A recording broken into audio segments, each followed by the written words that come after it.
ನಮಸ್ಕಾರ ವೀಕ್ಷಕರೇ, ನೀವು ನೋಡ್ತಾರ ಸಾಮ್ರಾಟ್ ನ್ಯೂಸ್. ನಾನು ನಿಮ್ಮ ನರ್ಸಿಂಗ್ ಸಾಮ್ರಾಟ್.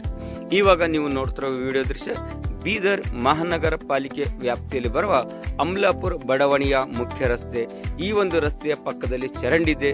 ರಸ್ತೆಯ ಮಧ್ಯದಲ್ಲಿ ರಸ್ತೆಯ ಮೇಲೆ ಹಾಕಿರುವ ಡೆಸ್ಟ್ ಎಲ್ಲ ಯಾವ ರೀತಿ ಹದಗೆಟ್ಟೋಗಿದೆ. ಇದನ್ನು ನೋಡಿದರೆ ಸಾರ್ವಜನಿಕರ ಜೀವಕ್ಕೆ ಅಪಾಯ ಎದ್ದು ಕಂಡು ಬರ್ತದೆ. ಇದನ್ನು ಸ್ವತಃ ಮಹಾನಗರ ಪಾಲಿಕೆ ಆಯುಕ್ತರು ಬಂದು ನೋಡಿ ನಾನು 2 ದಿವಸದಲ್ಲಿ ಈ ಕೆಲಸವನ್ನು ಮಾಡಿಕೊಡ್ತೇನೆಂದು ಅಮಲಾಪುರ ಬಡಾವಣೆಯ ಗ್ರಾಮಸ್ಥರಿಗೆ ಆಶ್ವಾಸನೆ ಕೊಟ್ಟಿದ್ದರು. ಆದರೆ ಇಲ್ಲಿಯವರೆಗೆ ಯಾವುದೂ ಕೆಲಸ ಮಾಡಿಲ್ಲ. ಇದನ್ನು ನೋಡಿದರೆ ಸಾರ್ವಜನಿಕರು ಯಾರಾದರೂ ಇಲ್ಲಿ ಅವರ ಕಾಲನ್ನು ಸಿಕ್ಕಿಬಿದ್ದು ತನ್ನ ಕೈ ಕಾಲನ್ನು ಮುರುಕುವ ಪರಿಸ್ಥಿತಿ ಬಂದಿದೆ. ಅದಕ್ಕೆ ಮಹಾನಗರ ಪಾಲಿಕೆ ಆಯುಕ್ತರು ತಾವು ಹೇಳಿ ಹೋಗಿದ್ದೀರಿ, ನಾನು ಮಾಡಿಕೊಡ್ತೇನೆ ಎಂದು ಕೂಡಲೇ ಇದನ್ನು ಸಂಬಂಧಪಟ್ಟ ಅಧಿಕಾರಿಗಳಿಗೆ ಹೇಳಿ ಇದನ್ನು ಮಾಡಿಸಿಕೊಡಬೇಕು.